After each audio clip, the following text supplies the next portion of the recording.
Of an audit. सही, आइजा का आधा नाम है ये, सही है। और आपका स्कोप और ऑब्जेक्टिव क्या था? टू ऑब्टेन रीजनेबल एश्योरेंस, जो कि एक, लेकिन ये एक एब्सोल्यूट एश्योरेंस, बिकॉज यहां तक बात समझ आती है? बिकॉज कुछ इनहेरेंट लिमिटेशंस हैं। और इनहेरेंट लिमिटेशंस क्या है? इनहेरेंट लिमिटेशंस मेरे पास एस्टिमेट्स हैं, मैनेजमेंट आपको सारी इंफॉर्मेशन प्रोवाइड, और दोनों के प्यारे बच्चों यहाँ तक ये समझ आती है बात? अच्छा, फिर हमने इसके बाद पढ़ा, सुनिएगा मेरी बात को गौर से सुनिएगा, इसको अचीव करने के लिए, किस चीज को अचीव करने के लिए? Overall objective of an audit या रीजनेबल एश्योरेंस ऑब्टेन करने के लिए आपको क्या करना पड़ेगा? आपको क्या करना पड़ेगा? जल्दी बता दें, जल्दी बता दें। हाँ जी, आपने सफिशिएंट एप्रोप्रिएट ऑडिट, अब सेंस बनता है इसको कर, सही है। अगर हाई लेवल ऑफ एश्योरेंस लेनी है तो sufficient appropriate audit evidence obtain करना पड़ेगा। ये बात समझ आती है सबके? नहीं है आपको कोई, तुम चेयर आगे देख लो या लगा दो। अच्छा, पहली बात समझ आती है। दूसरी चीज प्रोफेशनल स्केप्टिसिज्म, सही है। अगर आपने high level of assurance obtain करनी है तो जो मैनेजमेंट कह रही है उसको एक्सेप्ट नहीं करना है। प्रोफेशनल स्केप्टिसिज्म क्या होता था मैडम? क्वेश्चनिंग माइंड होता था। जो ऑडिट एविडेंस मिल रहा है उसको क्रिटिकली असेस करना। क्यों? इससे आपको कोई ना कोई रिस्क या फ्रॉड आइडेंटिफाई हो सकता था। यहां तक बात समझ आती है? लास्ट क्लास में एग्जाम्पल भी डिस्कस की थी। चलें, ये क्लियर है यहां तक? अच्छा, तीसरी चीज ऐसे ही लिख रहा हूं, हाँ जी, आई कैप के वो जो बच्चा बीच में सवाल कर रहा था ना, सर मैं बीच में छोड़ के चला जाऊं, मैं एंगेजमेंट एक्सेप्ट कर लूं और फिर छोड़ के चला जाऊं। प्यारे बच्चों, आप ऑडिटर हैं, सही है, कुछ फंडामेंटल प्रिंसिपल है आई कैप कोड ऑफ एथिक्स से, उससे आपने क्या करना होगा? कंप्लाई करना होगा। अगर आप कंप्लाई नहीं कर सकते, आप कंपनी के ऑडिटर ही नहीं बन सकते। और ये चीज कंपनीज एक्ट में भी लिखी हुई है, qualification and disqualification of auditor. याद आ रहा है? अगर आपने पिछले 3 सालों में वहां पे एम्प्लॉयमेंट की हुई है तो आप कंपनी का ऑडिटर नहीं बन सकते। पढ़ा हुआ है किसी ने कंपनी लॉ यार? तो यहां पे भी वो आईके कोड ऑफ एथिक्स में फंडामेंटल प्रिंसिपल्स क्या थे मेरे? इंटेग्रिटी, सही है, कॉन्फिडेंशियलिटी, क्लाइंट की इंफॉर्मेशन को मैं लीक नहीं कर सकता, मैं किसी और को डिस्क्लोज नहीं कर सकता। और इसके अलावा प्रोफेशनल कॉम्पिटेंस, आपका कॉम्पिटेंट होना लाजमी है। यहां तक बात समझ आ रही है? सबसे इंपॉर्टेंट चीज इंडिपेंडेंस, आपका इंडिपेंडेंट होना लाजमी है। तो तीसरी चीज यहां पे थी आई कैप के कोड ऑफ एथिक्स। मैं कह सकता हूं हाई लेवल एश्योरेंस ऑब्टेन करने के लिए मुझे ये चीजें करूंगा तभी मैं high level of assurance obtain कर सकूं। क्या यहां तक बात समझ आती है सबके? अच्छा, ये क्लियर है? अच्छा,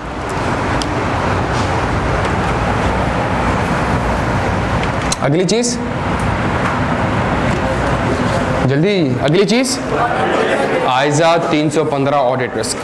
अब सुनिएगा, यहाँ पे कुछ कॉन्सेप्ट्स आएंगे प्यारे बच्चों, रेडी रहिएगा। आइजा 315 के हिसाब से, आइजा 315 के हिसाब से मेरे प्यारे बच्चों, आपने किस चीज की अंडरस्टैंडिंग ऑब्टेन करनी थी? Obtain an understanding of environment, और डन हो गया यहाँ तक। एक और वर्ड है जो कि इंशाल्लाह आज की क्लास में पढ़ेंगे और उस वर्ड का नाम है इंटरनल कंट्रोल। ये इंशाल्लाह आज की क्लास में पढ़ेंगे। समझ आती है बात? अच्छा, एनवायरनमेंट में किस चीज़ की अंडरस्टैंडिंग लेनी थी? इंडस्ट्री, रेगुलेटरी, और it could be any entity में। यार कंपनी के ऑपरेशंस क्या है, इसके नेचर्स क्या है, इसके पास पैसा कहाँ से आया और उसने पैसा इन्वेस्ट, क्विक रिवीजन। ये काम मैं क्यों करता था? ये काम मैं क्यों करता था प्यारे बच्चों? ये काम मैं इसलिए करता था ताकि मुझे क्या आइडेंटिफाई हो जाए? मुझे रिस्क फैक्टर्स आइडेंटिफाई हो जाए। यहां तक बात समझ आती है मेरे प्यारे बच्चों? मुझे क्या आइडेंटिफाई हो जाए? Risk factors. क्लियर है? हम सारे यहाँ पे सारे क्लियर? हमें रिस्क फैक्टर्स आइडेंटिफाई हो जाए। जब हमें रिस्क फैक्टर्स आइडेंटिफाई हो जाएंगे, अब कुछ नया कॉन्सेप्ट है, सुनिएगा, कॉमन सेंस है। ये चले मैं आगे लिखता हूं, आइजा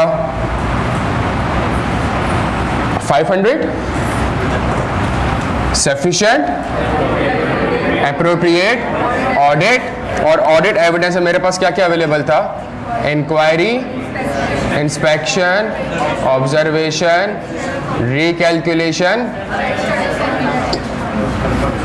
ऐसा कुछ लिखवाया था मैंने। अच्छा, अब सुनिएगा प्यारे बच्चों, आपको नहीं लगता सर ये अंडरस्टैंडिंग ऑब्टेन करने के लिए भी कुछ प्रोसीजर्स, अब सुनिएगा प्यारे, ये अंडरस्टैंडिंग ऑब्टेन करने के लिए भी कोई ना कोई प्रोसीजर्स परफॉर्म, ये अंडरस्टैंडिंग ऑब्टेन कर क्यों रहा हूं? ताकि मैं क्या कर सकूं प्यारे बच्चों, ताकि मैं क्या कर सकूं, ताकि मैं रिस्क को आइडेंटिफाई कर सकूं। समझ आती है बात? ये अंडरस्टैंडिंग ऑब्टेन कर क्यों रहा हूं? ताकि मैं रिस्क आइडेंटिफाई। अच्छा, ये क्यों प्रोसीजर परफॉर्म कर रहा हूं? ये क्यों? ताकि मैं ऑडिट एविडेंस ऑब्टेन कर सकूं। यहां तक बात समझ आती है? सुनिएगा, दोनों चीजें सामने लिखी हुई है प्यारे बच्चों। ये जो अंडरस्टैंडिंग ऑब्टेन करनी होती है, इसके लिए भी आपको कोई ना कोई प्रोसीजर्स परफॉर्म करने होंगे। इन प्रोसीजर्स को कहते हैं रिस्क असेसमेंट प्रोसीजर्स। जब मैं कंपनी को ऑडिट करने जाऊंगा तो मैं कंपनी से पूछूंगा, भाई कोई नया कॉम्पिटिटर तो नहीं आ गया? सही है, कोई नया कानून तो आपके ऊपर लागू नहीं हो गया? यूक्रेन और रशिया की वॉर में आपका क्या इंपैक्ट है? आप इंपोर्ट करते हो, डॉलर रेट बढ़ रहा है, बताएं आपकी इंपोर्ट महंगी तो नहीं हो रही? ये जो मैं सवाल कर रहा हूं, ये जो मैं प्रोसीजर परफॉर्म कर रहा हूं, ये क्या कहलाएंगे? सुनिएगा मेरी बात को, सर ये भी प्रोसीजर है, लेकिन इससे आपको sufficient appropriate audit evidence obtain नहीं होता। इससे आपको सिर्फ और सिर्फ क्या आइडेंटिफाई होता है? रिस्क आइडेंटिफाई होता है। सुनिएगा बात, मार्केट में नया कॉम्पिटिटर तो नहीं आ गया, इससे मुझे इन्वेंट्री की इंपेयरमेंट पे रिस्क पता चलेगा। इन्वेंट्री की इंपेयरमेंट पे sufficient appropriate audit evidence obtain, market में कॉम्पिटिटर आए या ना आए प्यारे बच्चों, इससे आपको इन्वेंट्री में कोई एविडेंस नहीं मिल रहा है, आपको सिर्फ और सिर्फ पता चल रहा है कि इन्वेंट्री में ये ऑडिट रिस्क हो सकता है। क्या यहां तक मेरी बात समझ आ रही है? तो ये भी प्रोसीजर्स है, लेकिन ये कौन से प्रोसीजर कहलाते हैं मेरे प्यारे बच्चों? ये कहलाते हैं रिस्क असेसमेंट प्रोसीजर। क्यों? ताकि आप रिस्क को आइडेंटिफाई कर सको। एंड क्या है, थोड़ी देर में पढ़ता हूं। क्लियर हो गया यहां तक सारे?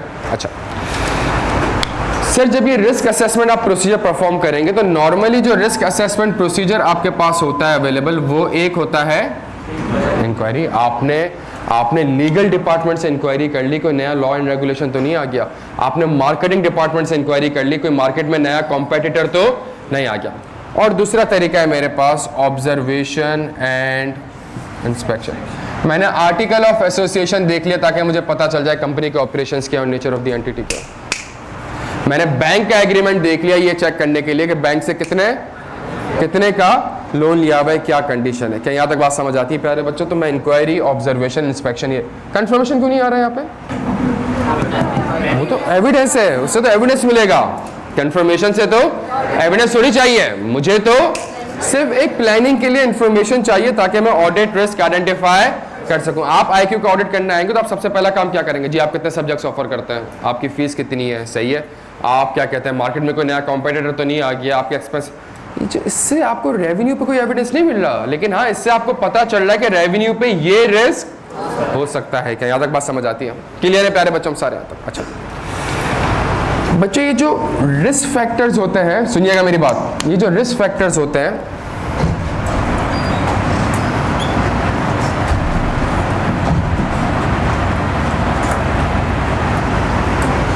ये दो लेवल्स पे होता है। पहला फाइनेंशियल स्टेटमेंट्स लेवल, दूसरा ये पढ़ा हुआ है बच्चों, ये पढ़ा हुआ है। क्या था सर? आपके पास प्रॉपर्टी प्लांट एंड इक्विपमेंट भी आ रहा है, आपके पास इन्वेंट्री भी आ रहा है, आपके पास अकाउंट रिसीवेबल भी आ रहा है, आपके पास अकाउंट पेबल भी आ रहा है, आपके पास कैश एंड बैंक भी आ रहा है, आपके पास बैंक लोन भी आ रहा है, बहुत सी चीजें आ रही हैं। अगर मुझे पता चलता है कि मार्केट में नया कॉम्पिटिटर आ गया है, दोस्त चलो यार छोड़ दो से, मार्केट में आकर नया कॉम्पिटिटर, तो इसकी वजह से इन्वेंट्री की इसकी वजह से इन्वेंट्री की वैल्यूएशन, ये कौन से लेवल का रिस्क हो गया? जल्दी खुद ही बताना है कौन से लेवल का रिस्क है? ये असर्शन लेवल का रिस्क है। सर ये जो इंफॉर्मेशन है ये कौन से लेवल का रिस्क है? ये असर्शन, ये इन्वेंट्री की वैल्यूएशन पे रिस्क है। सुनिएगा मेरी बात को, मेरे प्लांट में आग लग गई है, जल्दी जल्दी। तो ये एफएस लेवल का रिस्क, एसेशन लेवल का रिस्क। एसेशन लेवल क्यों? पीपी की वैल्यूएशन का रिस्क है। मेरे गोडाउन में कुछ थर्ड पार्टी की इन्वेंट्री भी पड़ी हुई है, राइट, इन्वेंट्री की राइट्स एंड ऑब्लिगेशन। इससे कैश एंड बैंक में कोई रिस्क नहीं है, इससे पीपी में कोई रिस्क नहीं है, इससे क्या यहां तक बात समझ आती है? मैनेजमेंट एक नंबर की फ्रॉडिया है, मैनेजमेंट एक नंबर की फ्रॉडिया है। मुझे मैनेजमेंट की इंटेग्रिटी पे डाउट्स क्रिएट हो रहा है। एसेशन लेवल, अगर मैनेजमेंट फ्रॉडिया है, हाँ जी, तो वो पीपी में भी फ्रॉड कर सकती है, वो इन्वेंट्री में भी कर सकती है, वो अकाउंट रिसीवेबल में भी कर सकती है, वो अकाउंट पेबल में भी कर सकती है, वो कैश एंड बैंक में भी कर सकती है। वो हाँ जी, कौन से लेवल का रिस्क है? एफएस लेवल का risk more pervasive to the financial statement as a, उसको आप किसी स्पेसिफिक एसेशन से लिंक नहीं कर सकते, बिकॉज एक ऐसी इंफॉर्मेशन है जिसकी वजह से पूरे फाइनेंशियल स्टेटमेंट में रिस्क हो सकता है। आप किसी स्पेसिफिक ऑब्जेक्टिव से उसको लिंक नहीं कर सकते। एसेशन लेवल बहुत ही माइक्रो लेवल का रिस्क होता है, पीपी की राइट्स एंड ऑब्लिगेशन का रिस्क है। लेकिन अगर मैं आपसे को मैनेजमेंट की इंटेग्रिटी पे डाउट है, तो आप कहेंगे यार देखिए मैनेजमेंट की इंटेग्रिटी पे डाउट है, तो इसका मतलब मैनेजमेंट ने शायद यहाँ भी फ्रॉड किया होगा, शायद यहाँ भी किया होगा, शायद यहाँ भी, तो इसका मतलब है मैं किसी एसेशन से लिंक इसको, ये कौन से लेवल का रिस्क हो गया प्यारे बच्चों? ये एफएस लेवल का रिस्क। तो ये दो समझ आती है, हमारे पास दो लेवल होता है, सही से एक कॉन्सेप्ट के लिए क्लियर हम सारे यहाँ पे। तो हमारे पास एक रिस्क हो गया एफएस लेवल का, दूसरा रिस्क हमारे पास हो गया एसेशन लेवल। क्लियर है प्यारे बच्चों? मैं अगेन रिपीट कर दूं, जब मैं अंडरस्टैंडिंग ऑब्टेन करता हूं तो अंडरस्टैंडिंग ऑब्टेन करने के लिए मुझे कुछ प्रोसीजर्स परफॉर्म करने होंगे। वो प्रोसीजर्स क्या कहलाते हैं? प्रोसीजर्स कहलाते हैं रिस्क असेसमेंट, ताकि मैं रिस्क को आइडेंटिफाई कर सकूं। क्या यहाँ तक बात समझ आती है? जब मुझे अंडरस्टैंडिंग ऑब्टेन करता हूं तो जो मेरे पास इंफॉर्मेशन होती है उसको मैं दो तरीके से बाइफरकेट कर सकता हूं। मैं कहता हूं या तो ये एसेशन लेवल का रिस्क है या ये फाइनेंशियल स्टेटमेंट लेवल का रिस्क है। क्या यहाँ तक बात समझ आती है? अच्छा,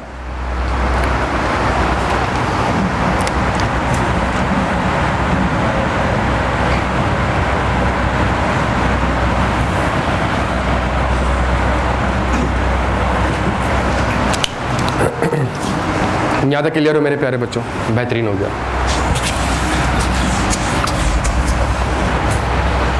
दो जो टाइम होगी उस पर क्लास स्टार्ट हो जाती है यार, कोशिश करें टाइम पे आया करें। अगर 2 घंटे की क्लास है यार तो हम कोशिश करेंगे कि हम टाइम पे आएँ ताकि 2 घंटे पढ़े। 3 घंटे की क्लास रख के आधा घंटा लेट आऊँ मैं, आधा घंटा जल्दी ऑफ करूँ, आधा घंटे का ब्रेक दूँ, टेक्निकली 1.5 घंटा पढ़ें, सवा घंटा पढ़ें, फ़ायदा नहीं है। 2 घंटे की क्लास होगी तो कोशिश करना है आपने उस पर टाइम पे आना है। डन हो गया? अच्छा, ये समझ आता है भाई? ये समझ आता है? अच्छा,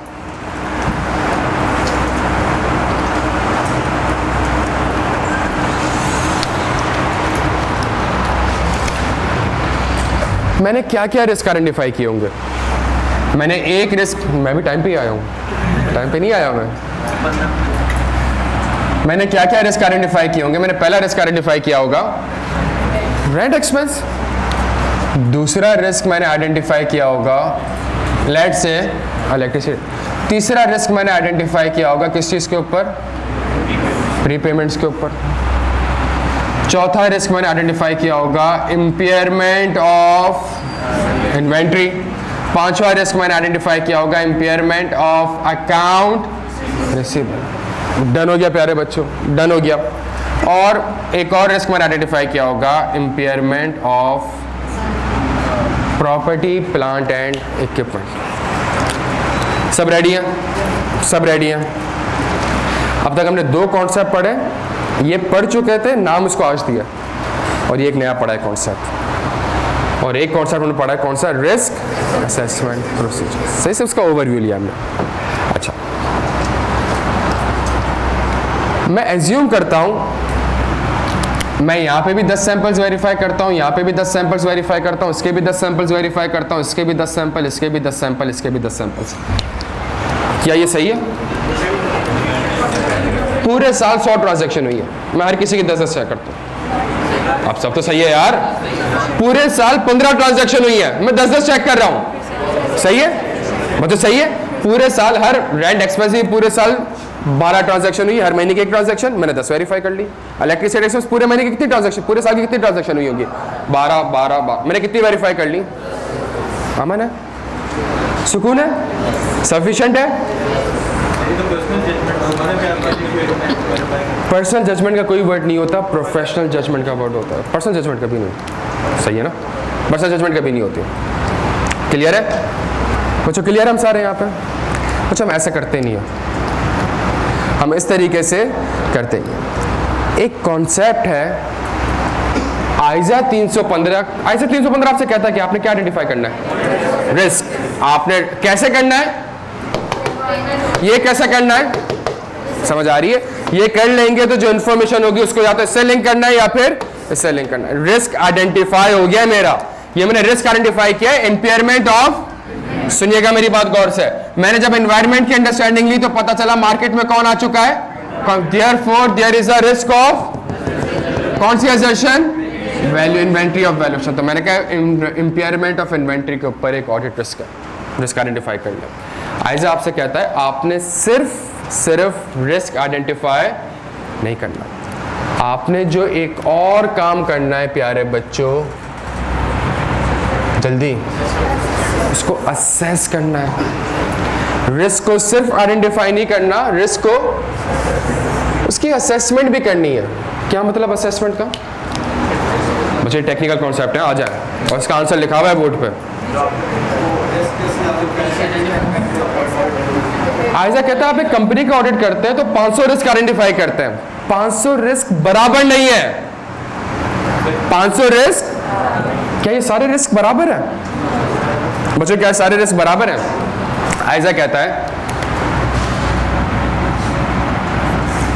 एक तो वो रिस्क होगा जो कि, हाँ जी, जो कि नॉर्मल रिस्क होगा। एक रिस्क वो होगा जो कि, और एक रिस्क वो होगा मेरे प्यारे बच्चों जो कि सिग्निफिकेंट रिस्क होगा। एक वो रिस्क होगा जो कि सिग्निफिकेंट है। What is normal risk? What is normal risk? Normal risk is the risk which is not a significant risk. ये डेफिनेशन है, सही है? Normal risk is a risk which is not a significant risk. What is significant risk? नहीं, या नहीं, ये नहीं है। ये पता चल जाएगा, ये ऑटोमेटिकली पता चल जाएगा। डन हो गया? आप बताएं इनमें से कौन सा रिस्क नॉर्मल है, कौन सा सिग्निफिकेंट है? कॉमन सेंस अप्लाई करें, सुकून से खुद सोचें और सोचने के बाद खुद ही बताएं कौन सा नॉर्मल रिस्क है, कौन सा सिग्निफिकेंट रिस्क है। पहला लिखे करके चले, रेंट एक्सपेंस नॉर्मल। अच्छा, नॉर्मल है क्या पता नहीं, सिग्निफिकेंट भी क्या है पता नहीं, लेकिन आप लोग कह रहे हैं तो मैं लिख देता हूं नॉर्मल। नॉर्मल है, सिग्निफिकेंट, नॉर्मल।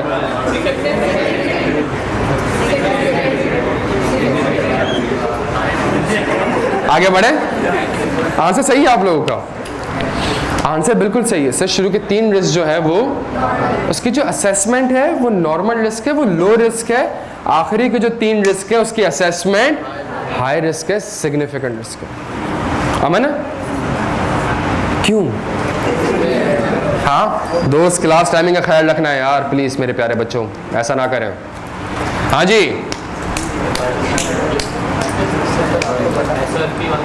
व्हाट इफ इसका आंसर बोर्ड पे लिखा हुआ है?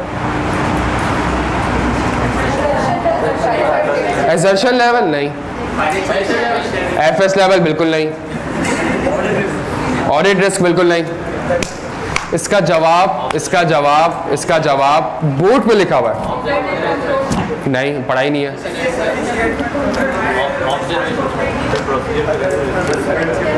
सही, थोड़ा बहुत सही कह रहे हो, प्यारे बच्चों। स्टैंडर्ड कहता है व्हाट इज सिग्निफिकेंट रिस्क? अगर तो रिस्क में क्या इन्वॉल्व है? एस्टिमेट्स या जजमेंट इन्वॉल्व है, that risk shall be treated as a significant. इसने एग्जांपल दी है। सिग्निफिकेंट रिस्क की डेफिनेशन क्या है? That required special audit consideration, that required special audit consideration. Significant risk are those risks that required special audit consideration. What are the example of significant? अगर किसी risk में क्या involve हो रहा है? Estimates that risk shall be treated as a, अगर किसी risk में क्या इन्वॉल्व है? फ्रॉड।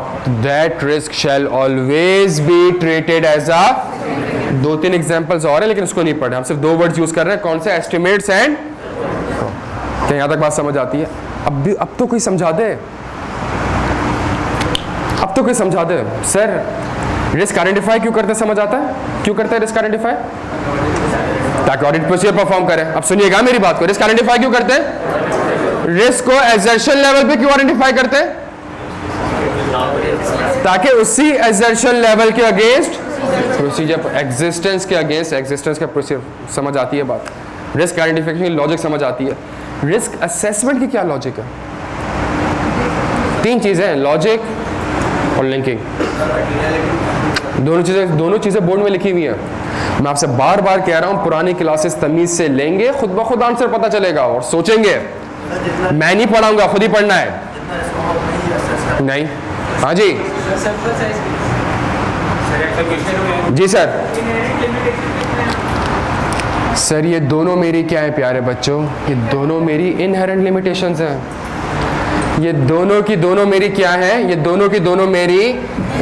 आप सोचे मेरी एक बात, बहुत जबरदस्त लड़के, आप सोचे एक बात। जब मैं कह रहा हूं आंसर बोर्ड पे लिखा हुआ है तो बोर्ड पे लिखा हुआ है। सुनिएगा मेरी बात को, गौर से सुने। आपने कितने % एश्योरेंस ऑब्टेन करनी है? 80 हाई लेवल कर लूं मैं ऐसे ही समझने के लिए। क्या मैं 100% एश्योरेंस ऑब्टेन कर सकता हूं? क्या मैं 100% एश्योरेंस ऑब्टेन कर सकता हूं? सर ये 80 और 100 के बीच में है क्या? जल्दी बता दें, ये 80 और 100 के बीच में है क्या? सर अगर इनहेरेंट लिमिटेशन की वजह से आप 100% एश्योरेंस ऑब्टेन, और अगर आपने इनहेरेंट लिमिटेशंस पे स्पेशल ऑडिट कंसीडरेशन नहीं दी, तो क्या आप रीजनेबल एश्योरेंस भी ऑब्टेन कर सकेंगे? वापस से मेरी बात सुने, अगर मैं, सुनिएगा मैं क्या कह रहा हूं। अगर मैंने इनहेरेंट लिमिटेशन जिसकी वजह से मैं 100% एश्योरेंस ऑब्टेन नहीं कर सकता, अगर इनके ऊपर मैं स्पेशल ऑडिट कंसीडरेशन ना दूं प्यारे बच्चों, तो क्या मैं 80% एश्योरेंस भी ऑब्टेन कर सकूंगा? मैं 80% एश्योरेंस भी ऑब्टेन नहीं कर सकूंगा। क्यों नहीं कर सकूंगा? यही तो वो फैक्टर है जो कि आपको 100% पे रोक रहे हैं। और अगर इसके ऊपर आपने तवज्जो ना दी तो आपकी, अब सुनिएगा मेरी बात, ऐसा नहीं है सर कि फ्रॉड इनहेरेंट लिमिटेशन, फ्रॉड पे काम नहीं करूंगा, फ्रॉड पे और ज्यादा काम करना है।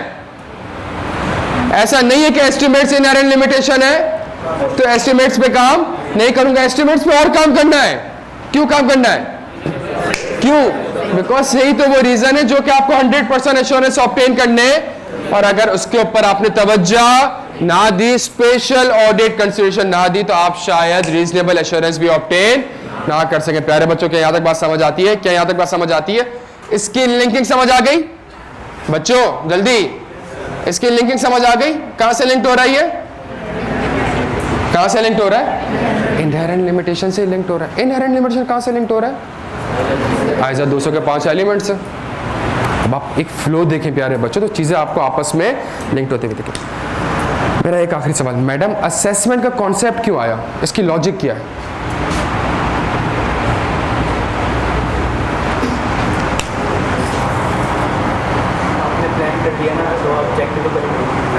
असेसमेंट की लॉजिक सुकून से सोचें, सारे सबकी क्लास के लिए। हाँ जी,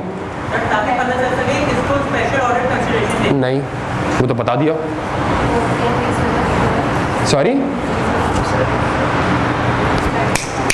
क्लास में आपका दिमाग चलेगा, सुन ले मेरी बात को, अपना दिमाग चलाना है, सोचे मेरी बात को, इस तरह नहीं। अगर मैं ये चीज आपको लिखा देता अभी, आपको कुछ मुश्किल लगता है बिकॉज एस्टिमेट्स का वर्ड पढ़ा हुआ था, तो मैं अभी मेहनत किस चीज के ऊपर कर रहा हूं कि ये कहां से लिंक्ड हो रहा है। जी सर,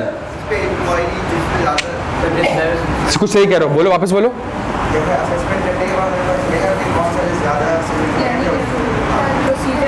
जी सर, नहीं, रिस्क तो आइडेंटिफाई हो चुका है। जी सर, रिस्क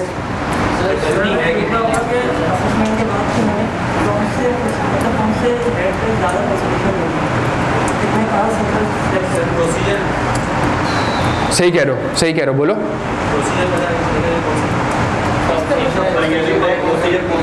बच्चों अब भी इससे एग्री करते हो?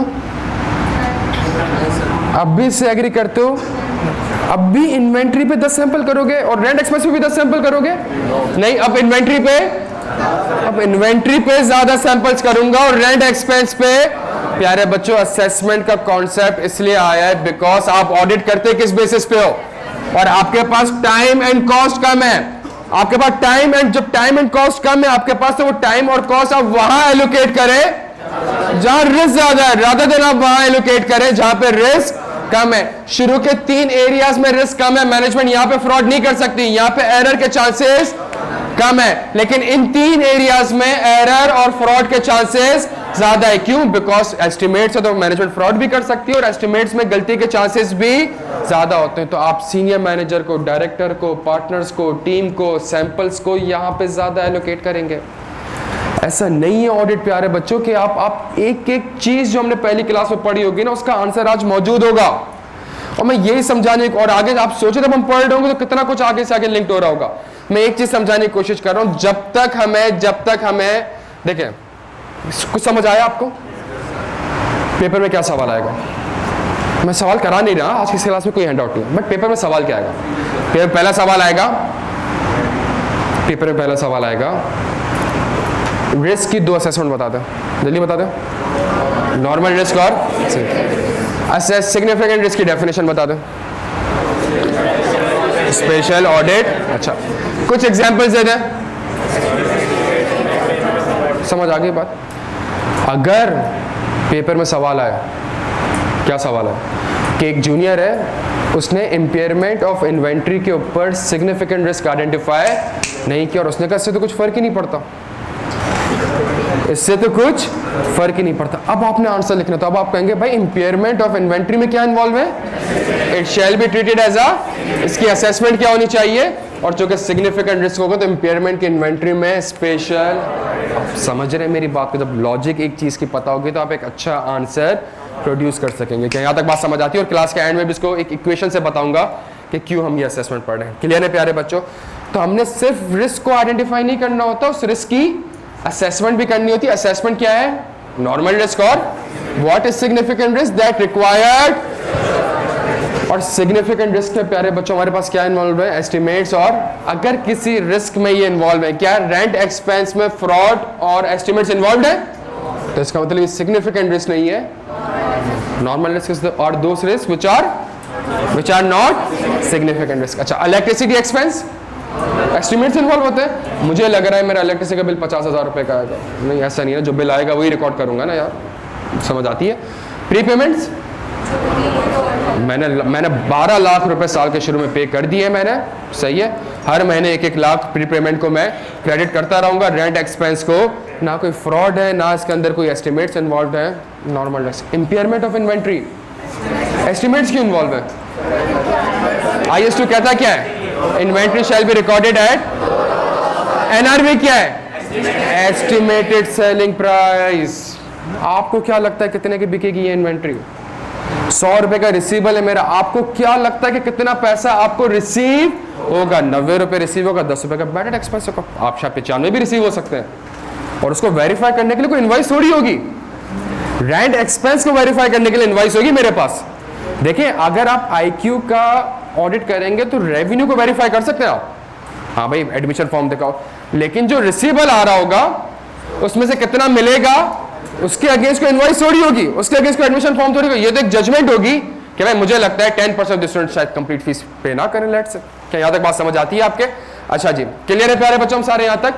तो हमने सिर्फ रिस्क को आइडेंटिफाई नहीं करना होता बल्कि रिस्क को असेस क्यों करते हैं?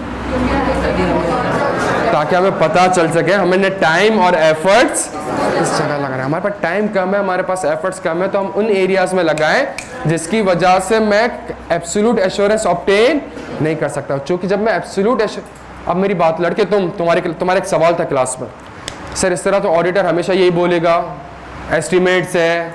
बेटा आईजा ने आगे जाके इसको क्या कर दिया? उसको काउंटर कर दिया। और काउंटर कैसे करा, उसने कहा बेटा इसके ऊपर तो एक तरफ बता रहा हूं मैंने, लेकिन तवज्जो भी इन्हीं एरियाज के ऊपर देनी है। क्या तुम क्लियर हो मेरे दोस्त? तो ये एक चीज थी। क्लियर है सारे? यहाँ पे 2 मिनट दे रहा हूं, उसको नोट करें जल्दी से।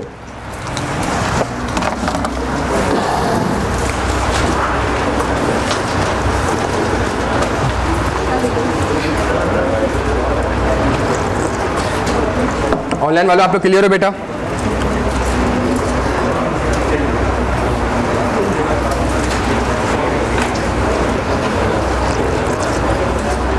ऑनलाइन स्टूडेंट्स आप लोग क्लियर है?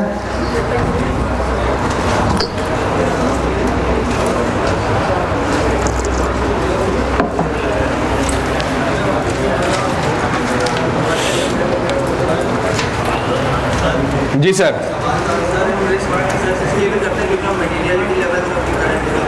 वो अब बात का कॉन्सेप्ट है, उसको छोड़ दें। अभी बंद हो गया, अब्दुल बंद हो गया यार ये।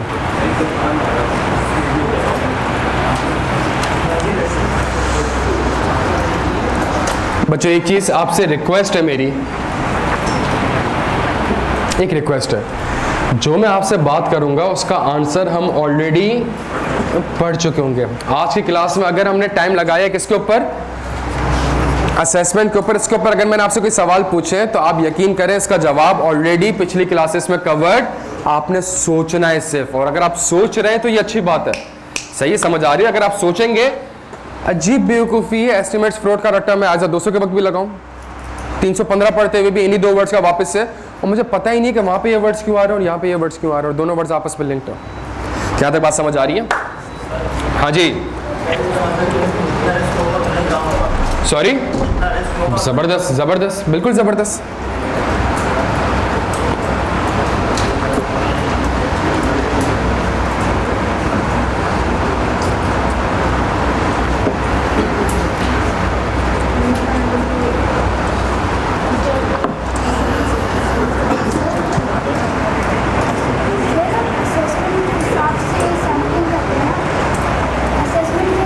बिल्कुल बिल्कुल।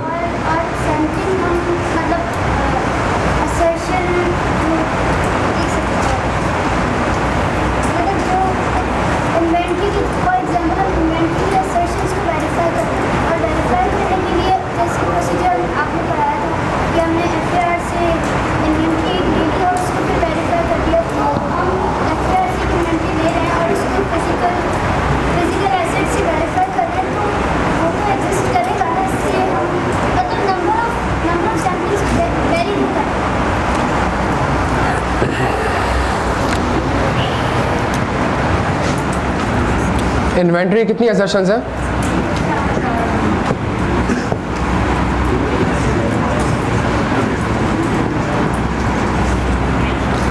क्या एग्जिस्टेंस पे सिग्निफिकेंट रिस्क है? नहीं? किसने कहा नहीं है? किसने कहा? कौन कह रहा है? इन्वेंट्री की एग्जिस्टेंस पे क्या सिग्निफिकेंट रिस्क है? सर कोई एस्टिमेट्स इन्वॉल्व होते हैं? अच्छा गलत कह रहे हैं आप लोग, होते हैं। आप मुझे फिर एसएसजीसी को ऑडिट करके दिखाएं, और एसएसजीसी को ऑडिट करते हुए जिसकी पाइपलाइन, गैस पाइपलाइन सिंध और बलूचिस्तान में है, 30 जून 2021 को रात के 12 बजे उनके पाइपलाइन में कितनी गैस मौजूद है ये आप मुझे वेरीफाई करके दिखा दो। और वो एग्जिस्ट नहीं करती। एसएसजीसी की गैस आपको दिखेगी नहीं, अब आग लगेगी। सही है। सैमल्टेनियसली अगर आप OGDCL को ऑडिट करने जाए और उनके ऑयल के रिजर्व्स पड़े हुए और ज़मीन के अंदर इतने वेल्स वगैरह पड़े हुए, वहाँ पे आप जाके वेरीफाई। तो इन्वेंट्री की एग्जिस्टेंस में भी क्या इन्वॉल्व हो सकते हैं?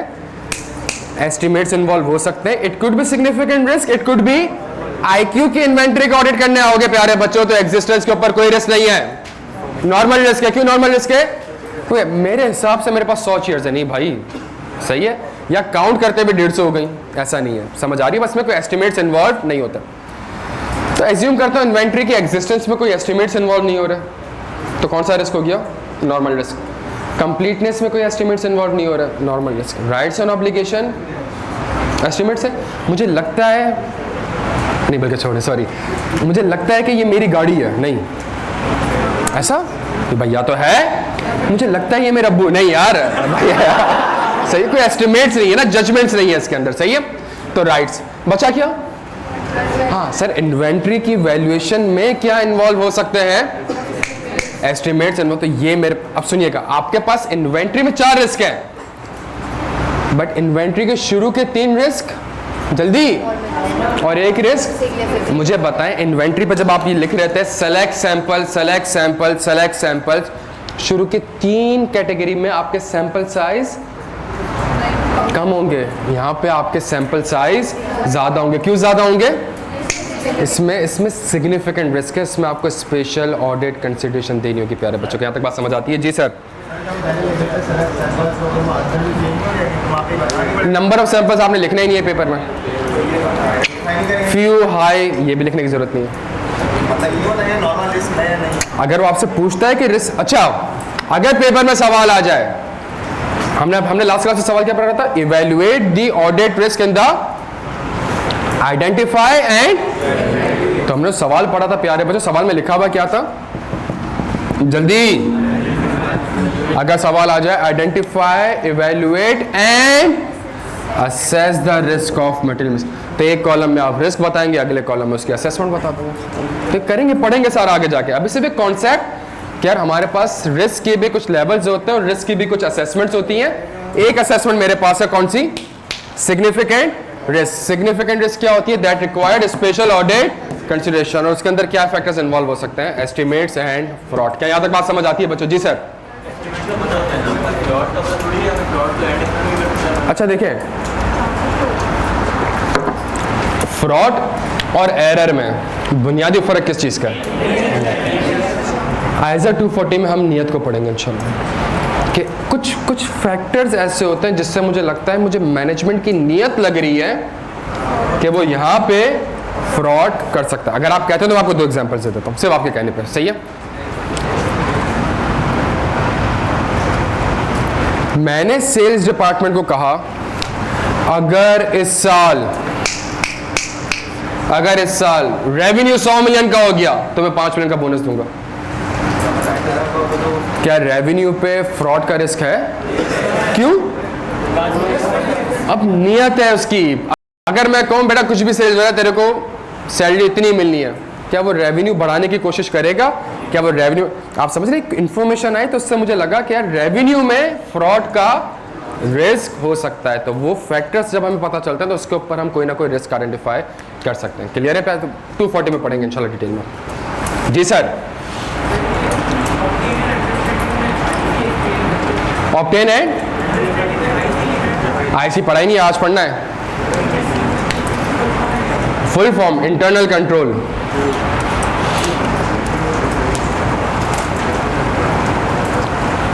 अबे यार इमरान खान के साथ बैड सीन हो रहा है यार, बड़ा बैड सीन हो रहा है।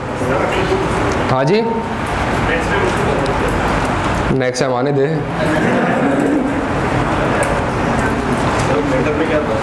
हाँ जी, लेटर मुझे क्या पता यार, लेटर में क्या पता।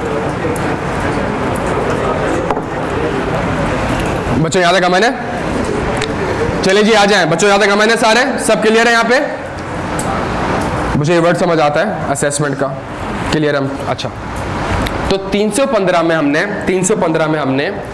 आज की क्लास में हमने एक नया कॉन्सेप्ट क्या पढ़ा,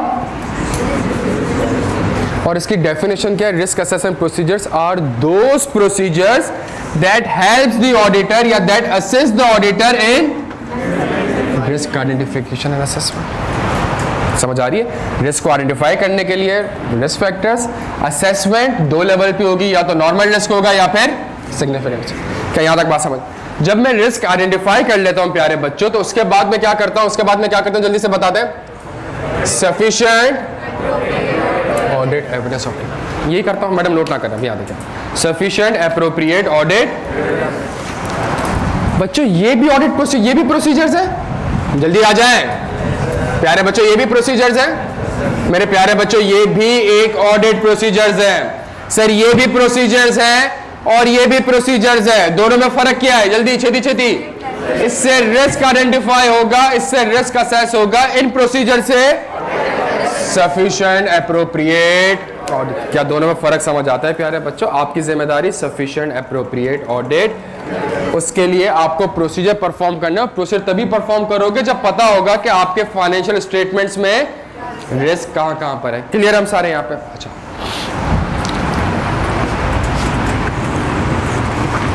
ये कौन सा फेज है प्यारे बच्चों? ये कौन सा फेज है? और वो जो मैं रिस्क आइडेंटिफाई कर रहा था वो कौन सा फेज? प्लानिंग। तो क्या मैं कह सकता हूं कि रिस्क प्लानिंग फेज में आइडेंटिफाई होता है? लेकिन क्या रिस्क सिर्फ प्लानिंग फेज में ही आइडेंटिफाई होता है? नहीं सर। स्टैंडर्ड कहता है आपसे कि जब आप परफॉर्मेंस फेज में होते हो तो देयर इज अ पॉसिबिलिटी कि आपको कोई ऐसी इंफॉर्मेशन मिल जाए जो कि आपको प्लानिंग फेज में नहीं पता थी, और जब प्लानिंग फेज में आपको पता ही नहीं थी तो आपने शायद उसके ऊपर कोई रिस्क आइडेंटिफाई। तो planning is a continuous process. सुनिएगा मेरी बात को, प्लानिंग इज अ, ये नहीं कि मैंने प्लानिंग करते हुए 4 रिस्क आइडेंटिफाई कर लिया, अल्लाह की कसम कोई और रिस्क आइडेंटिफाई नहीं करूंगा, बिकॉज मैं कौन से फेज में चला गया हूं? परफॉर्मेंस फेज में। प्यारे बच्चों, आपको कोई न्यू इंफॉर्मेशन ऑब्टेन हो सकती है, और जब आपको न्यू इंफॉर्मेशन ऑब्टेन हो जाएगी तो इससे स्टैंडर्ड कहता है कि आपने वापस से कहां पे आना होगा? प्लानिंग फेज में। और प्लानिंग फेज में आके आपने अपने रिस्क असेसमेंट को क्या करना पड़ेगा?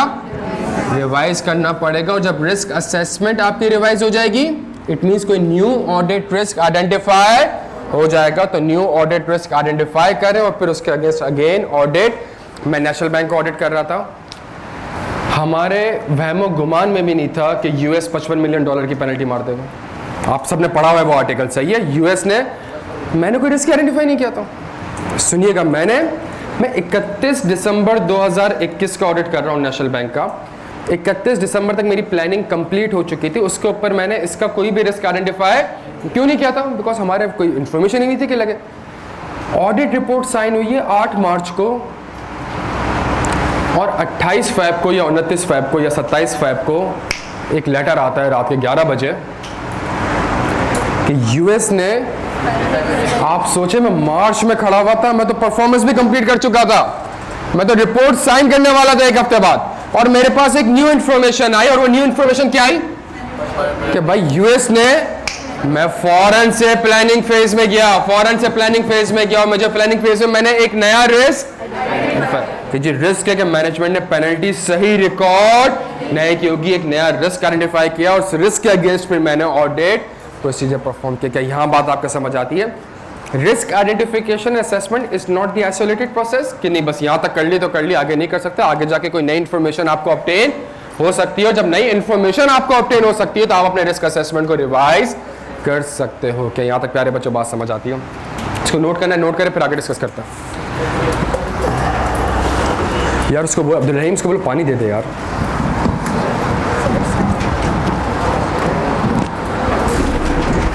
हाँ जी,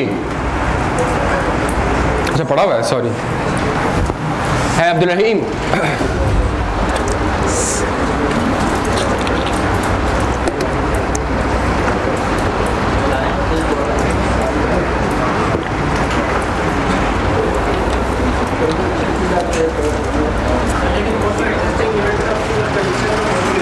सॉरी, केस 2018 से चल रहा था, केस 2018 से चल रहा था। जैसे मतलब ये कि हम जैसे एस्टिमेट और जजमेंट होती है तो सर ये मतलब हम मैनेजमेंट की रिलाई करेंगे या जो पुराना ऑडिटर है उससे भी हम कुछ बात कर सकते हैं? कहाँ पे पुराना ऑडिटर तब होगा जब आपका फर्स्ट ईयर होगा। नेशनल बैंक मेरा फर्स्ट ईयर नहीं है, मेरा 4था साल था, बट अगर फर्स्ट ईयर होगा तो उसके ऊपर एक स्टैंडर्ड है आइजा 510, जिसमें आप पिछले साल के ऑडिटर के वर्किंग पेपर्स को रिव्यू करते हो, जो कि आपके सिलेबस का पार्ट नहीं है।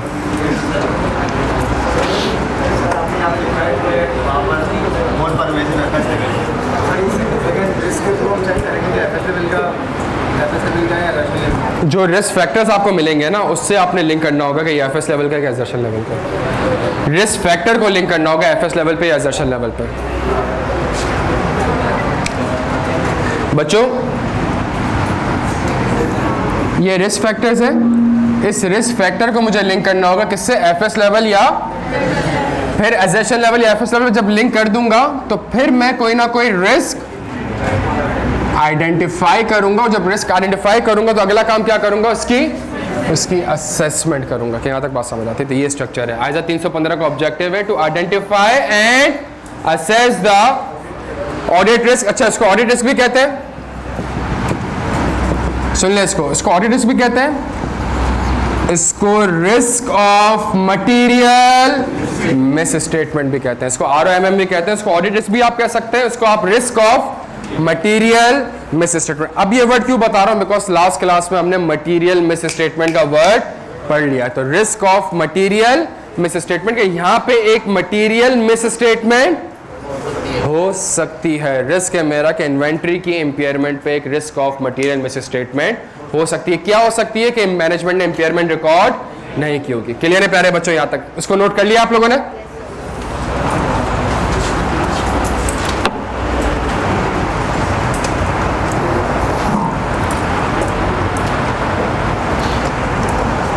बच्चों सुनिएगा, तो हमने 1 घंटा कंप्लीट ओवरव्यू ले लिया। एक चीज़ जो आपको समझाने की कोशिश कर रहा हूँ वो ये कर रहा हूँ कि प्यारे बच्चों जो पढ़ा रहा हूँ वो पुरानी क्लासेस से लिंक्ड हो रहा है। आगे जाके जब पूरे एजाज पढ़ेंगे और पुरानी क्लास के कॉन्सेप्ट नहीं पता होंगे, अगर मैं आपसे कोई सवाल पूछूंगा तो इसका मतलब यह है कि उसका जवाब आपको आना चाहिए। मैंने पढ़ाया हुआ नहीं होगा बट किसी ना किसी कॉन्सेप्ट से वो लिंक हो रहा होगा। अगर हम ये डेली बेसिस पे प्रैक्टिस करते रहेंगे, आपकी लिंकिंग स्टैंडर्ड की अच्छी हो जाएगी। बच्चों यहाँ तक बात समझ आती है? अच्छा, ये सब नोट कर चुके हैं यार, सेटअप।